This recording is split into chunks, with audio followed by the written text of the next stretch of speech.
The key wouldn't go in. Just stop. I stood on the porch, the cold Ohio rain soaking my hair, and I just stared at the new, shiny gold lock. This was my home. My whole life was in that house. I had just signed my divorce papers. My own marriage was over. I felt broken, like a cup dropped on the floor. All I wanted was to go inside, sit in my mom's old chair and cry. I needed my dad. But the key my dad gave me, the key I'd had since I was 10 years old, was now just a useless piece of metal. I banged on the door, my hand starting to hurt. "Dad. It's me. Olivia. I can't get in," he yelled. The rain was getting harder. I saw the curtain in the living room move. Then I saw her. Brenda. My father's new wife. She was smiling, a mean little smile. My father, Arthur Stackhouse, finally opened the door, but only a few inches. He didn't even look at me. He looked at the wet porch floor. "You can't stay here, Olivia," he said. His voice was flat, like a stranger's. "Brenda and I are married. This is our home now. You need to find your own place." He told me I had no home. My own father. "My name is Olivia Stackhouse. I'm 38 years old." And that was the moment my life split in two. Before, I was the good daughter. I was the one who held my mom's hand when she was sick with cancer, right in that house. I was the one who cooked my dad's dinners and paid the bills for a year after she passed. I put my own dreams on hold to be there for him. And this was my reward. To be thrown out in the rain. But they made a very, very big mistake. A mistake that would cost them everything. Voiceover soft and cracking. If you have ever felt betrayed by the one person who was supposed to protect you, please just subscribe to this channel. You are not alone. I need to know you're here with me on this journey. Stay until the end, and I promise you what I did next. They never ever saw it coming. My mom, Clara, was the best woman in the world. She was smart. She loved my dad, but she knew him. She knew he was weak. When she was sick, in her final days, I took care of her. I changed her pillows. I read her books. One day she grabbed my hand. Her hand was so thin and cold. "Olivia," she whispered, her voice like dry leaves. "This house is half yours. I made sure of it. Don't you ever let him or anyone push you out." I just nodded and cried. I thought she was just talking, trying to make me feel safe. I didn't know she had already done it. Dad met Brenda only 6 months after we buried Mom. Felt so fast. Felt wrong. Mom's closet was still full of her clothes. Brenda was different. She was loud. She wore bright red dresses and big, fake diamond rings. Dad started changing. He was 67, but he started acting like a teenager. He got a new red sports car. He even started coloring his gray hair. Brenda hated me. I could feel it. When she looked at me, she wasn't just looking at me. She was looking at my mom. And she wanted me gone. I had a chance to move. A big hospital in Chicago wanted me.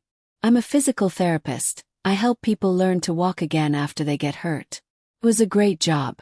New life. But I said no. I stayed. Why? Because my dad sat at the kitchen table and cried. "Don't leave me, Olivia. You're all I have."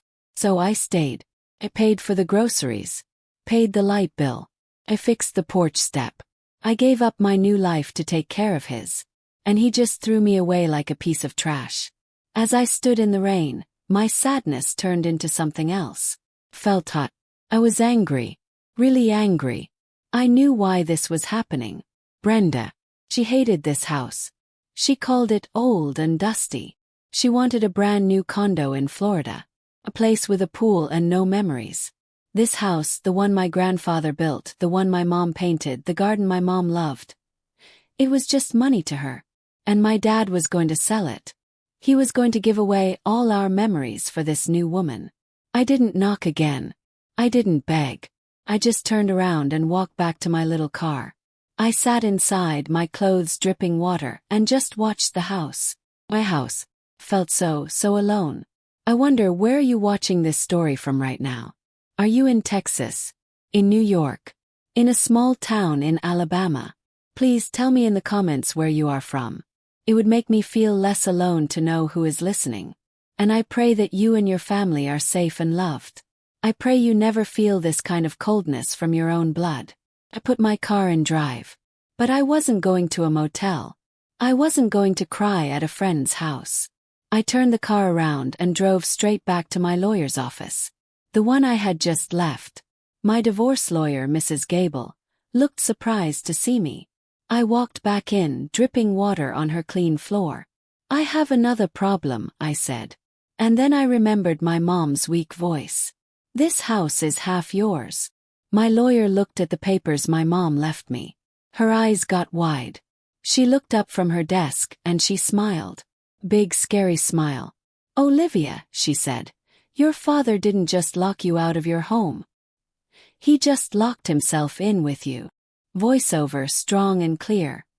My dad thought he was starting his new life. He thought he and Brenda would sell my mom's house and use the money to live in the sun. But he forgot. He forgot about the one promise my mother made me keep. He forgot his name wasn't the only one on the house. You do not want to miss what happens next. Please, if you believe that justice is coming, subscribe. Means the world to me. I'm going to show you exactly how I took back what was mine. Legally. Mrs. Gable, my lawyer, wasn't smiling anymore. She was a shark. She looked at me, my clothes still wet and sticking to my skin. Olivia, she said, your mother was a very smart woman. Your name is on the deed. It's called joint tenancy with right of survivorship. When your mother died, her half of the house did not go to your father. Came straight to you. You own 50% of that house. Your father and his new wife are legally living in your home. I just stared. I owned half. My mom had protected me. She turned to her computer. The sound of the keys was so loud. Clack, clack, clack. We are not going to ask them to let you in, Mrs. Gable said. We are going to force a sale. It's called a partition sale. It means if two people own a house and one wants to sell, the court can make them sell it and split the money. Or, she said, he can buy you out. He has 48 hours to give you the full market value for your half. He just bought a new sports car. He didn't have that kind of money. This letter was a bomb. And we were about to drop it. Voiceover, soft and shaky. Have you ever had to choose between your blood and your own life? What would you have done? Would you just give up the home your mother left you? Let me know in the comments. I read them. Really do. I sat there shaking. My mind went back to the hospital. My mom Clara was so thin. Her skin was like paper. She made me promise. Livy, she whispered, her voice rough. Your father is a good man. But he is a weak man. He gets lonely. And lonely men do foolish things. They follow shiny objects. Don't let a shiny object take what I built for you. Protect this house. It's your future. I didn't understand then. I thought she was just sick and talking. But she knew. She saw this coming. I remember the day I met Brenda. I came home from my job at the clinic. It was only 5 months after we buried Mom. I walked into the kitchen and there she was. She was sitting in my mom's chair at the table. She was drinking from Mom's favorite teacup, the one with a little blue bird. My dad was standing there, smiling like a little boy. Livy, this is Brenda. We met at the diner. Isn't she wonderful? Brenda just looked at me. She didn't stand up. She just smiled, but her eyes were cold. She was already measuring the windows for new curtains. Mrs. Gable printed the letter. Was so official. Had big dark words. Notice to quit and forced partition. This was real. Mrs. Gable said, "You will not go back there, Olivia. We will have a professional serve these papers. This is not a family talk. This is a legal fight." I nodded, but my heart felt like it was splitting in two. This was my dad. The man who taught me to ride a bike. The man who held me when I had my first heartbreak. And I was about to serve him with court papers. I sat in my car parked down the street. I watched the process server, a tall man in a plain suit, walk up the porch steps. My porch. He rang the doorbell. I held my breath. My dad opened the door. He was smiling. He probably thought it was a delivery. The man handed him the white envelope. My dad's smile went away. He looked confused. He tore it open. I watched him read the first line. He stumbled back. He grabbed the doorframe to hold himself up. It looked small. And for a second, I almost told the man to stop. But then she appeared. Brenda. She ripped the letter from my dad's hand. She read it, her face getting red. Then redder. She wasn't sad or old. She was furious. She started yelling at my dad, her finger jabbing him in the chest. Then she looked up. She scanned the street. And her eyes locked right onto my car. She knew. She knew I was watching. Brenda didn't yell at me. She just smiled. That same cold, mean smile from the window. And in that moment I knew my mom was right. This was a shiny object. And it was pure poison. My phone rang. The name on the screen was Dad. I drove to a park by the river, my hands shaking so hard I could barely steer. I finally answered. Olivia. What is this? His voice was a whisper. You're suing me. Your own father. After everything I've done for you. The anger inside me exploded. Everything you've done. He yelled. I gave up my life. I gave up a job in Chicago to take care of you. I held Mom's hand while she was dying. You locked me out in the rain and told me I had no home. You did this, Dad. Not me. There was a long silence. I could hear Brenda whispering angry words in the background. Then my dad's voice came back, but it was different. It was pleading. Livy, you don't understand. There's something else. Brenda. She's pregnant. My whole world stopped. Pregnant. Brenda was at least 50. My dad was 67. It was impossible. Had to be a lie. We need to sell the house, Olivia. The baby needs a home. A new start. In Florida. Please just be reasonable. She's very sick from the pregnancy. I looked at the river. The water was brown and moving fast. He was asking me to give up my mother's house, my inheritance, for a baby that probably wasn't real. He was asking me to set myself on fire to keep them warm. The sadness was gone. The anger was gone. All I felt was ice. You have 48 hours, Dad, I said, my voice as cold as the river. Get a lawyer. Hung up the phone. But as I sat there, a terrible new question came into my mind. What if she isn't lying? And if she is lying? Why do they need to sell my house so fast? What are they really running from? Baby. The word just hung in the air, heavy and wrong. My dad was 67. Brenda had to be in her 50s. It wasn't impossible, I guess, but it felt like a lie. A big, messy lie to make me the bad guy. To make me feel guilty for wanting what was mine. But as I drove away from the river, another thought hit me. Colder thought. What if the baby wasn't a lie? What if it was real? And what if it wasn't my father's baby? This wasn't about a new life. This was about a getaway. They needed money and they needed it fast. My dad, Arthur Stackhouse, loved my mom. I know he did. But he was like a child. He always needed someone to tell him what to do, what to think. My mom, Clara, she was his rock. She handled the money. She paid the bills. She made the big decisions. I remember once, a man came to our house and tried to sell my dad a guaranteed investment. My dad was ready to write a check. My mom just stood in the doorway, her arms crossed, and asked the man 3 simple questions. The man got in his car and drove away so fast. Mom just looked at my dad and said, Arthur, you have to think. Voiceover quiet and sad. I've been reading your comments and so many of you are from all over the world. From the Philippines, from Canada, from right here in Ohio. It makes me feel not so alone. Thank you for that. Please keep telling me where you are from. Knowing you're with me, it gives me the strength to tell you what happened next. Because this is when I stopped being a daughter and started being a detective. I went to my apartment, a small place I'd kept for my own space. I sat on my laptop and typed Brenda and the name of the diner. Nothing. I typed in her full name, Brenda Malloy, which my dad had told me. I found her. Oh, I found her. She wasn't from Ohio. She was from Florida, the place she wanted to run back to. And there were records. Court records. She had been married 3 times before. All 3 husbands were older men. All 3 marriages ended with her getting the house. My blood turned to ice. My dad wasn't her husband. He was her next. My phone buzzed. It was Mrs. Gable. "Olivia, I haven't heard from your father's lawyer." My heart sank. "What does that mean?" "Yes.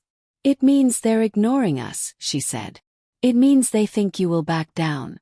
They think you're just a sad little girl who will give up." Mrs. Gable's voice got firm. "We are not backing down. I am filing the partition lawsuit with the court. Right now. They will be served by a sheriff. This is not a game anymore. A sheriff. At my dad's door. It was really happening. I thought about my mom's bank account. She always kept her own account. Just in case, she would say and wink. I was the co-owner of it, just like the house. I had helped her pay bills from it when she was sick. I hadn't looked at it since she passed. Thought it was sacred. I logged in. The balance was $150,000. My mom's life savings. Her just-in-case money. I let out a breath I didn't know I was holding. This was my safety net. This was my proof that my mom loved me. But then I saw the recent activity. Clicked on it. My hands started to shake. Transfer to Arthur Stackhouse. $50,000. Dated 2 months ago. Transfer to Arthur Stackhouse. $50,000. Dated 1 month ago. Transfer to Arthur Stackhouse. $49,000. Dated 2 days ago. I looked at the new balance. Said, $1,000. He had drained it. He had taken my mother's savings. The money she saved for me, for her, just in case. He had taken it all and given it to her. The red sports car. The new clothes. The fake diamond rings. I was wrong. Brenda wasn't planning to take everything. She already had. The house was just the last piece. The pregnancy lie was just to get me to go away quietly. The 48-hour clock was ticking, but it wasn't for me. It was for them. They weren't just ignoring my lawyer's letter. They were packing. They were planning to run. And they were using my mother's money to do it. I grabbed my keys. I didn't know what I was going to do. I just drove. I drove right back to that house. I parked across the street in the dark. I just watched. All the lights were off, except one in the upstairs bedroom. My parents' old bedroom. I saw shadows moving. I saw Brenda's shape. She was moving fast, pulling suitcases from the closet. My dad's shadow was there too, just standing in the corner, watching her. He was a ghost in his own home. Then I saw something that made my stomach drop. A dark blue van pulled into the driveway. It wasn't a moving truck. It was a private van. A man got out. He was big. He wasn't wearing a uniform. He went to the front door, and Brenda let him in immediately. They didn't even turn on the lights. What was happening? Who was this man? This wasn't just a sale. This was something dirty. And as I sat there, my phone lit up. A new text message. From a blocked number. Opened it. It had only 8 words. "Stop. Or you'll be sorry. We know you're watching." My heart stopped. We know you're watching. They could see me. Right now. Sitting in my dark car. I slammed my hand onto the seat and pushed myself down, my head below the window. I felt like a child hiding under a blanket. My heart was a drum. Oom, oom, oom. Was it the man in the van? Was it Brenda looking out the window? Or was it my dad? I couldn't breathe. I was trapped. I peeked up over the dashboard. The porch light was still off. The van was still there. They were waiting. Twisted the key. My car was old, and it always made a loud groan when it started. R vroom. The sound felt like a gunshot in the quiet street. I didn't wait. I slammed the car into reverse. My tires screamed on the wet road. I spun the wheel and hit the gas, driving away as fast as I could. I didn't look in the rearview mirror. I was too scared to see if the van was following me. I just drove. I drove for 10 minutes, my hands shaking so hard I could barely hold the wheel. I finally pulled into a 24-hour gas station under the bright lights and just cried. Voiceover, quiet and trembling. Have you ever been so scared that you can't even think? You just run. It's the worst feeling in the world. You feel so small. I'm reading your comments, and I see so many of you have felt betrayed. I just want to say, if you're feeling small right now, stay with me. Because I am about to show you that even the smallest person can fight back. Please, if you're with me, just subscribe. I need to know you're here. My fear started to fade. And just like before, that hot anger came back. They threatened me. They threatened me in my own neighborhood. Took out my phone. My hands were still shaking, but I managed to call Mrs. Gable. It was late, but she answered. Olivia. What's wrong? I told her everything. The man. Text. She was quiet for a long time. Olivia, she said, her voice hard. This is not about a house anymore. This is a police matter. You need to file a report. Now. But I knew what the police would say.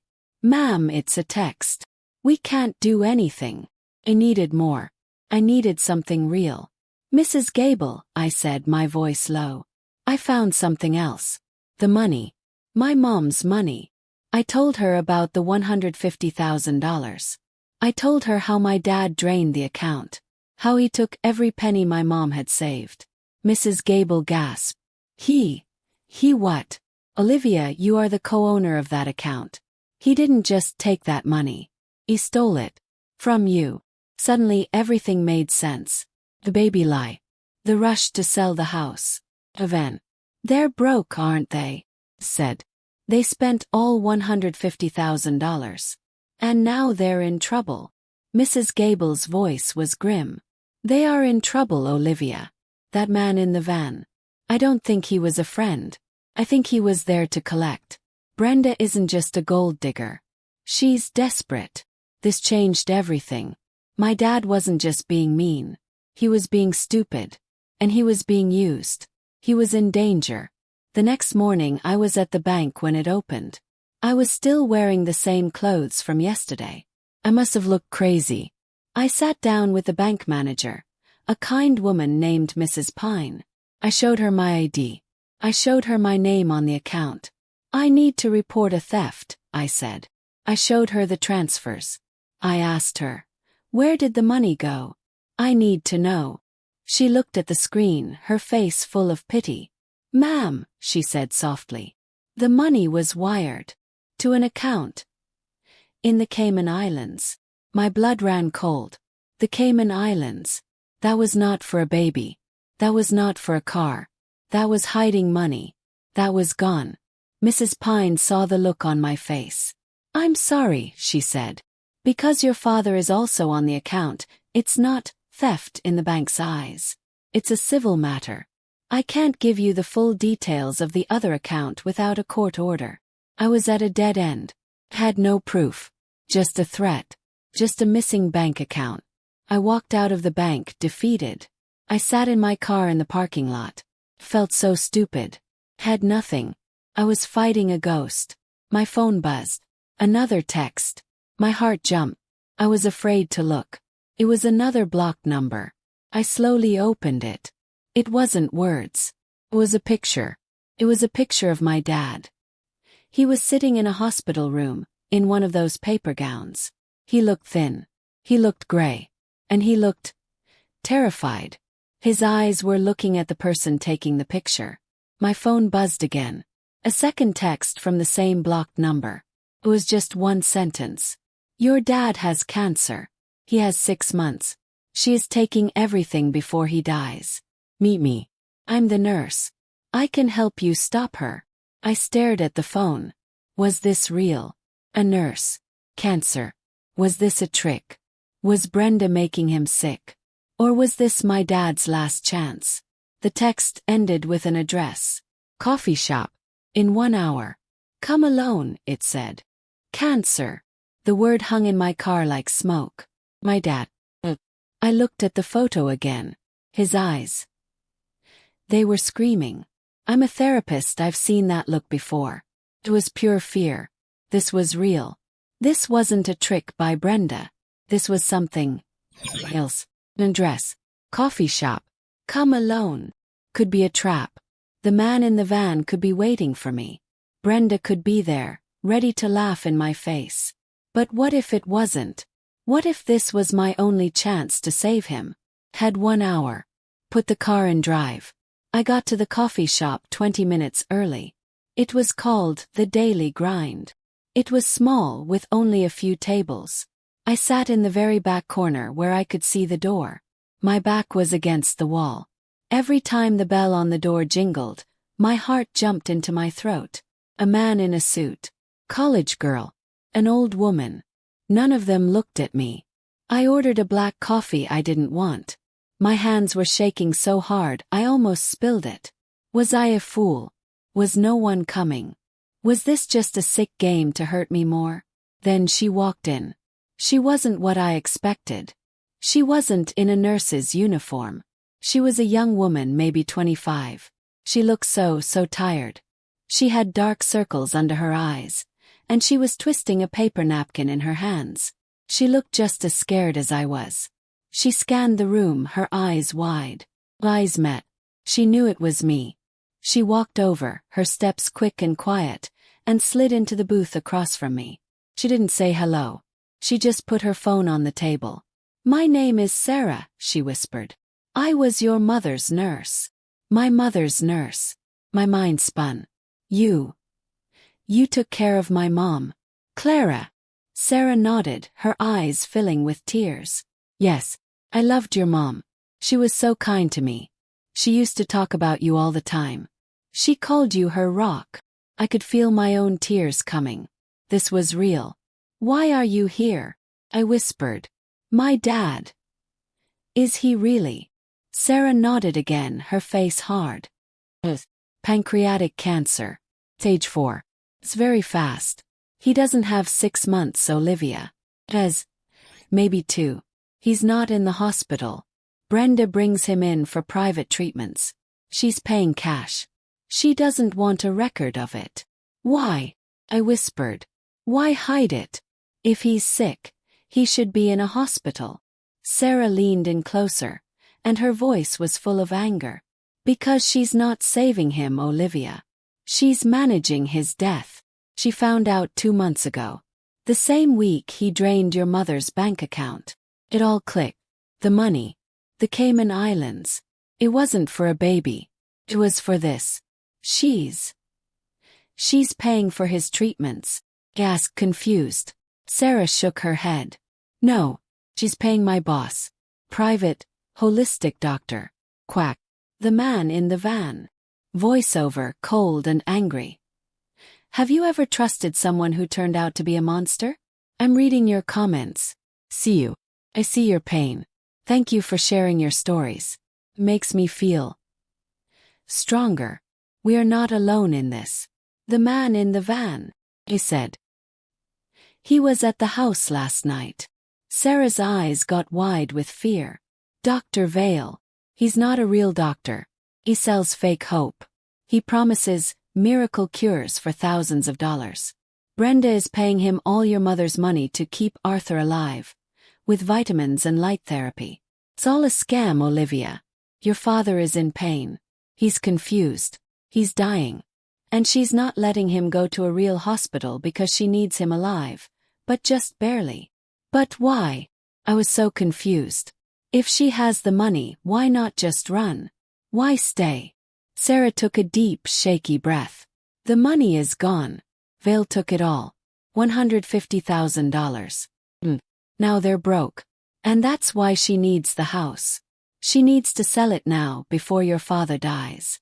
Because the second he dies, you own half the house. She can't sell it without you. But while he's alive, she has his power of attorney. She can sign for him. She can sell the whole thing. Power of attorney. Legal paper. He gave her control over everything." "He signed it?" I asked, my voice breaking. "He signed it when he was sick. He signed it the day he was diagnosed," Sarah said. "He was scared. He thought she was saving his life. Now he's too weak and drugged to understand what he's signing. She's trying to sell the house right under your nose. He has a buyer. Cash buyer. She's planning to sell it, take the money, and leave your father to die. She's not pregnant, Olivia. She's a predator. Felt sick. My own father. Betrayed. Dying. How do we stop her? I asked, my voice now as hard as hers. Sarah's hands were shaking. That's why I texted you. Got fired. Vale fired me because I tried to give your dad real pain medicine. They threw me out. They're at the house. Alone. Vale is coming back tonight with a new treatment. And he's bringing the final house papers. They are going to make him sign the house away. Tonight. We have to stop them. She pushed her phone across the table. I recorded him. I recorded Dr. Vale. Talking to Brenda. About everything. I looked at the phone. A recording. My hand was trembling as I reached for it. What does it say? Yes. It's Vale, Sarah whispered, tears now rolling down her face. He's laughing. He's laughing about how stupid your dad is. He's talking to Brenda about the first accident. My blood stopped. My whole body went cold. First accident. What do you mean? Sarah looked at the coffee shop door, terrified. Your mom, Olivia. Your mom's death. They were talking about your mom. I said, we just have to make sure this one goes as smoothly as the last one. Olivia, I don't think your mother's death was an accident. My voice was just air. My mother's death. I stared at Sarah. My mind was a broken record, spinning and skipping. No, you're wrong. I was there. She had cancer. Stage 4. I held her hand when she went. This had to be a mistake. This was too much. This was a line so dark, my mind couldn't even see it. My father. He would never be part of something like this. He loved her. He cried for weeks. He loved her, I whispered, trying to convince myself. He did, Sarah said, her voice soft and full of pity. He loved her. But he's weak. And Brenda met him before your mom was at the very end. I saw her at the hospital. Just once. She said she was a friend from church. She was already in his head, Olivia. She was waiting. Sarah pushed the phone across the table. I didn't believe it either. I thought I just heard wrong. But then I listened again. Please. You have to listen. My hand was shaking. I was so afraid. I was so scared of this little black phone. I looked at the play button on the screen. It was just a small triangle. But it felt like a cliff. I knew if I pressed it I would fall. I knew that the life I had before, the girl who was just a sad daughter, would be gone. Everything I thought I knew about my family, my mother's death, my father's grief. It was all about to break. I looked at Sarah. Her eyes were begging me. I had to know the truth. I took a deep, shaky breath. Press play. The recording was quiet. I heard a glass clink. Then I heard her voice. Brenda's voice. It was light, almost happy. He's so stupid, she said. And then she laughed. A high, cold laugh that made my skin turn to ice. This one is even easier than the last. Arthur just signs anything I put in front of him. He really thinks your vitamins are working better than the hospital's poison. My stomach twisted. Vitamins. What had she been giving my dad? What had she given my mom? Then his voice came on. Dr. Vale. The man from the van. His voice was deep and greasy like old oil. He'll be gone by Tuesday, darling, he said. The supplements are making his old heart work too hard. Just like with Clara. We just have to make sure he signs the house papers before he sleeps. Get the cash, and we are on a beach in Florida. Just like with Clara. They weren't just letting her die. They were helping her. They were making her weak heart work too hard. They killed her. I dropped the phone. It clattered on the table. I couldn't breathe. I put my hand over my mouth, but a sound came out. Horrible, choking sound. My mother. My sweet, kind mother. She didn't just die. She was murdered. In her own bed. While I was in the next room. This monster. She had been giving her pills. This Dr. Vale helped. They killed her for the house. But it didn't work. 'Cause my mom was smart. She gave half to me. So now. They were doing it again. To my dad. Voiceover, cold and shaking with rage. I can't even describe that feeling. To know you were sleeping. While your mother was being helped to die. If you're holding your family close right now, please. Just tell me in the comments. I need to know there is still good in this world. Because in that coffee shop, my world went completely dark. Olivia! Sarah's voice snapped me back. I was in a fog. Olivia, listen to me. They are doing it tonight.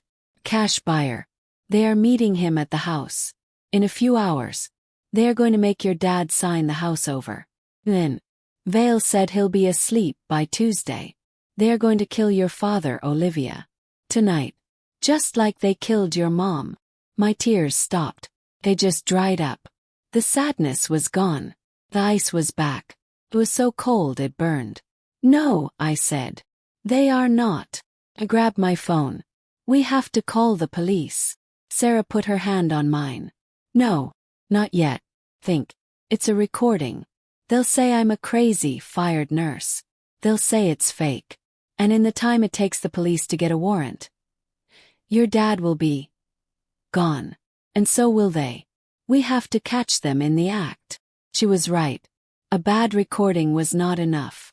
Not against a smart, evil woman and a fake doctor. They would be gone with the money before the police even filled out the paperwork. But how? Said, my mind racing. The house is locked. The front door has a new lock. We can't just knock. I was thinking fast. Brenda was smart. She locked the front. But Brenda was also lazy. She hated the garden. She called my mom's garden dirty. The kitchen door, I whispered. My dad always kept a spare key. Key for me. It was under the big stone frog by my mom's rose bushes. The frog, I said louder. It's under the frog. She would have never ever looked there. Sarah's eyes got wide. Will it still be there? She asked. I don't know, I said, standing up. I threw some money on the table for the coffee. But we have to find out. And Sarah, you have to do something for me. You have to call the police. Right now. She looked confused. But you said. I grabbed my coat. Don't tell them to come to the house. Tell them to wait. One street over. Tell them to turn their sirens off. And tell them to bring an ambulance. I'm going in. And I am not leaving without my father. I didn't feel the drive. I was just a body moving. My mind was sharp and cold like a piece of glass. Beside me, Sarah was on the phone. Her voice a low, urgent whisper. Yes, 911. The address is 452 Oak Street. I need officers. One street over. Tell them no sirens. It's a hostage situation. And I need an ambulance. Immediately. Hostage. My dad. He was a hostage in his own home. And he didn't even know it. I turned onto my street. The street where I learned to ride my bike. It was so dark. Killed the headlights. We parked 3 houses down, in the shadow of a big oak tree. And I saw them. Cars. My dad's new, stupid red sports car. Bought with my mother's money. Brenda's little white car. Dr. Vale's dark van. And one more. A long black Mercedes sedan. So shiny it looked wet in the dark. He's here, I whispered. The cash buyer. They were in the middle of it. Right now. Olivia, please, Sarah begged, grabbing my arm. Wait for the police. They're only 5 minutes away. I looked at her, my eyes as cold as my heart. 5 minutes is too late, I said. In 5 minutes, he could sign the paper. In 5 minutes, Vale could give him that needle. Took out my phone. I put it in my pocket. I'm going to call you, Sarah. I'm not going to say anything. Just keep the line open. Let the police listen. They need to hear it live. They need to hear what she's doing. Sarah nodded, her face pale. She knew I was right. This was the only way to catch them all. I got out of the car. The air was so cold it bit my skin. I didn't feel it. I walked across my neighbor's lawn, my feet silent on the wet grass. I moved along the side of my house, my hand brushing the familiar wood. This was my home. My mother's home. And these vultures were picking it apart. I smelled it again. That sick, sweet smell. It was coming from the kitchen. It was trying to cover up the smell of sickness. The smell of death. I reached the backyard. And my heart broke. My mom's garden. It was all dead. The weeds were a jungle. Her beautiful roses, the ones she was so proud of, were just dry, black sticks. Brenda hadn't watered a single plant. She was letting my mom's memory die, just like she let my mom die. The anger came back so hot it burned my throat. I saw it. By the back step. The little stone frog smiling its stupid, happy smile. It was covered in leaves and dirt. Brenda was so lazy. She would never look under a dirty frog. I knelt in the mud. My hands were shaking. Please be there. Please, Mom, help me. One last time. I pushed the wet leaves away. I dug my fingers into the cold, damp earth under the heavy stone. My fingers hit the bottom. Nothing. Just dirt. Whoa, whoa. I dug again, frantic. And then my nail hit something hard. Metal. Pulled it out. Key. The small brass kitchen key. It was covered in mud. I held it in my palm. It was my mother's last gift. I'm coming, Dad, I whispered. I crept to the kitchen door. My heart was a hammer in my chest. I could hear their voices inside. They were in the living room. I heard Brenda's high, fake laugh. Made my skin crawl. I pulled my phone from my pocket. I dialed Sarah. I hit call. I didn't put it to my ear. I just let it connect, the screen glowing in my hand. I knew she was on the line. I knew the police were listening. Had to get in. I put the muddy key into the lock. It was stiff. It hadn't been used in so long. I was so scared it would break. I wiggled it. Pushed. Come on, come on. I twisted my wrist hard. Blick. The sound was like a cannon. It was so loud in the quiet night. Froze. I stopped breathing. I put my ear to the wooden door. Did they hear? Heard footsteps. Inside. Heavy footsteps. Coming toward the kitchen. My heart stopped. I pressed my back flat against the wall of the house, hiding in the darkest shadow. I was too late. The kitchen door flew open. A bright slice of yellow light cut into the yard. I held my breath, sure I was caught. I was going to be sick. It was Brenda. She was holding a black trash bag.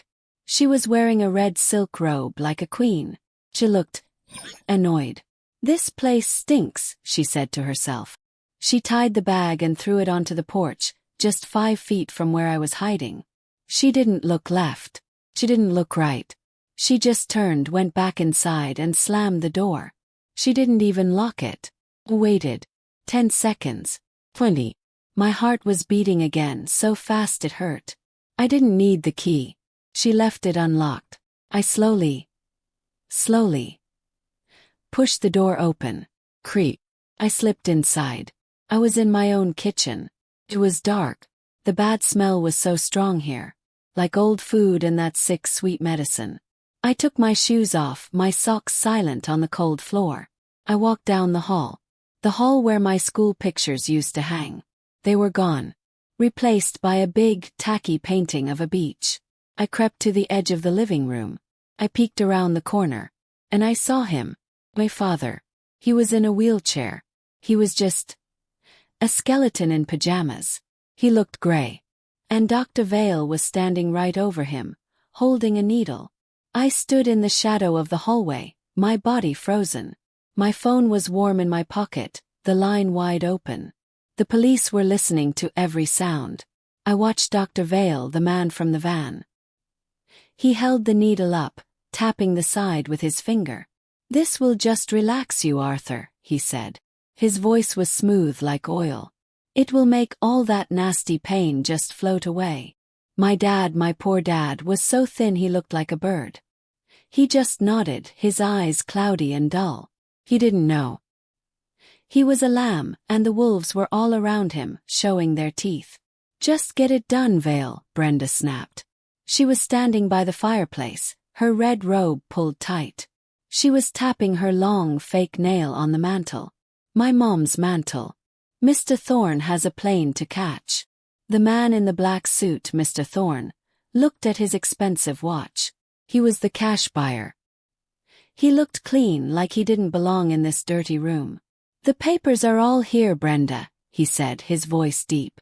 He just needs to sign. Is he able to do that? My dad's hand was shaking so hard. He couldn't even lift it. He'll sign, Brenda said, her voice high and fake. Won't you, my sweet? She went to the wheelchair and shoved a clipboard onto my dad's lap. The house papers. The paper to sell my life. She pushed a pen into his weak hand. This medicine Vale is giving you will make your hand strong again, she cooed. 'Twas a lie. It wasn't to make him strong. It was to make him sign. And then it was to make him sleep. Forever. They were going to kill him. Right here. As soon as his name was on that paper. I couldn't wait. Not one more second. The needle was moving toward my father's arm. That arm that used to pick me up and hold me high. That arm that was now just gray skin and bones. I stepped out of the dark. Stop, I said. My voice was loud. Cut through the room like a knife. Didn't even sound like me. It was the voice of a woman who had nothing left to lose.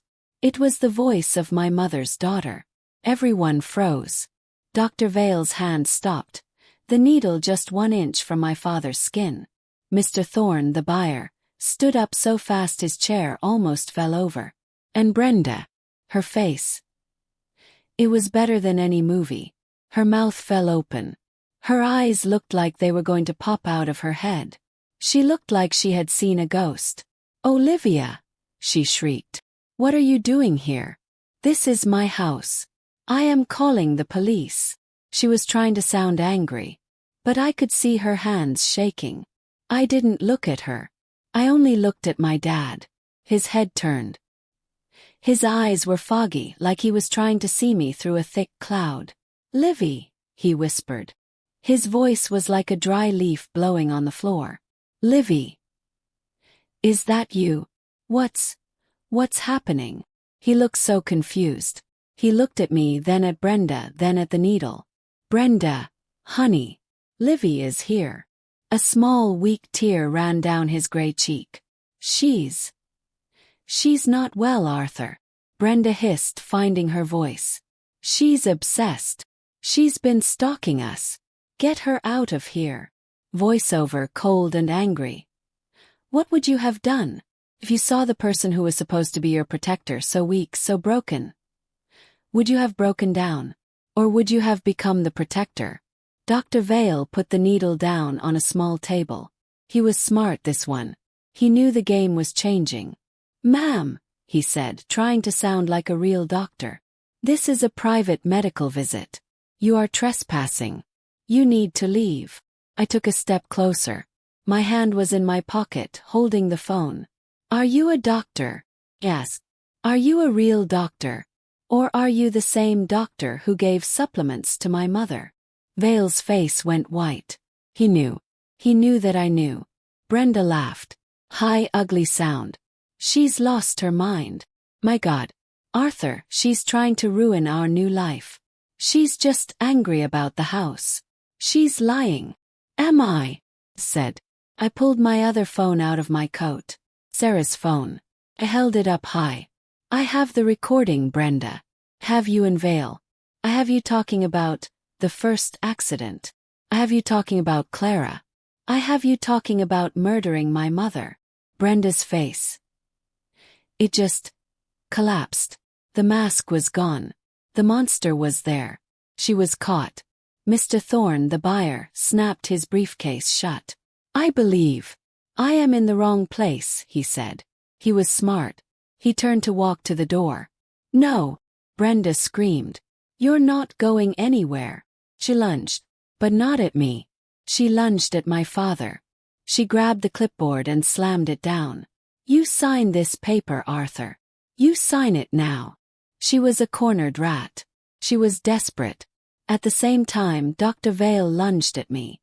He grabbed my arm. "Give me that phone, you little." "Get off me," he yelled. But he was strong. He twisted my arm. He grabbed my hair and pulled my head back. I screamed. "Get out of my house." I screamed loud and clear. It wasn't for him. It was for my phone. It was the signal. In that exact second, the front door did not open. It exploded. Wood and splinters flew everywhere. "Police! Hands in the air! Hands in the air now!" 3 officers, their guns pointed, flooded the room. Brenda screamed a sound I had never heard. Vale let go of me. And my dad. My dad just looked at me, his eyes finally clear. "Livy," he whispered. "You came." The room exploded in red and blue light. Flashing so fast it made me dizzy. "Hands on your head. On the ground now." A policeman yelled. His voice was so big it shook the room. Brenda didn't move. She didn't look at the police. She just stared at me. Her face was not scared. It was full of hate, like I was a bug she wanted to step on. "You," she spat, her voice low and full of poison. "You ruined everything." Even now, with a gun pointed at her, she was only thinking about the money she lost. Dr. Vale was different. He was a rat. He knew the trap was closed. He slowly put his hands on top of his head. "Officers," he said. His voice so calm it made me sick. "Thank God you're here. This young woman is very unstable. She is Mr. Stackhouse's daughter. She broke in and has been making threats. We were just trying to calm her." "Shut up," the policeman said. He grabbed Vale and pushed him against my mom's wall. I heard the click, click, click of the handcuffs. It was the loudest, most beautiful sound in the world. Mr. Thorne, the cash buyer, stood near the door with his hands way up. "I'm not part of this," he said, his voice shaking. "I'm just a real estate investor. I was here to buy the property. Have no idea. I didn't know." The officer pointed at him. "You're not going anywhere, sir. You're a material witness. Sit down. Now." Mr. Thorne fell into a chair. He looked like he was going to be sick. He came to make a deal. He was now in the middle of a murder. He was part of the story. The broken front door was just a hole in the wall. Through it I saw Sarah. She ran in, and right behind her were 2 paramedics with a stretcher. "Olivia! We heard it all," she yelled. "I told them." They heard her threats. Then she saw my dad in the wheelchair. His eyes were closed. "Oh, Arthur," she whispered. She ran to his side. The paramedics were right with her. "Sir, can you hear me? My name is Mike. We're here to help you. We're going to get you out of here." They started checking his pulse, his breathing. He was alive. A policewoman with a kind face came up to me. "Are you Olivia Stackhouse?" I just nodded. I couldn't make words come out. I pulled my phone out of my pocket. The line was still open. "Did you hear?" I whispered. She nodded. "We heard her threaten you. We heard him admit to the pills. We heard it all live. You were so brave." I gave her Sarah's phone. "The recording," I said, my voice shaking. "The one about my mom. It's on here." She took it very gently, like it was a fragile, holy thing. "We have it," she said. "We have them." Voiceover, soft and weak. "I see your comments. I see all your love. Thank you for staying with me. I needed you." Because in that moment, I thought it was over. But the monster. The monster had one last drop of poison to spit. As 2 officers pulled Brenda to her feet, she started to fight. She was like a wild animal. She twisted and kicked. "Get off me," she screamed. They were dragging her out of the house, out past the broken door. But she stopped. She turned her head, her hair a wild mess. She looked right at me. And she smiled. Huge, terrible smile. "You think you're so smart, you little girl," she shrieked, her voice bouncing off the walls. You think you saved your daddy? She pointed her cuffed hands right at the stretcher where my dad was. The paramedics were lifting him. Ask him, she screamed. Ask your daddy about Clara. You think he's so innocent? He was tired of her. He was tired of her being sick. He wanted me. He wanted the money too. My blood turned to ice. Whoa. The police officer pulled her. Keep moving. But she wouldn't stop. He gave her the pills himself, she screamed. He helped me. He's a murderer, too, Olivia. Ask him. The room went silent. The only sound was the static from the officer's radio. They dragged her out. Her screams got farther and farther away. He helped me. And nothing. Just the quiet. I looked at my dad on the stretcher. His eyes were open. He was looking at me. He had heard. He heard everything she said. Did he help? Did my father, the man who read me bedtime stories? Did he help kill my mother just to be with this monster? As the paramedics started to wheel him out, his weak hand, as thin as a leaf, reached for me. Livy, he whispered. His voice was broken glass. Livy. I didn't know. Promise.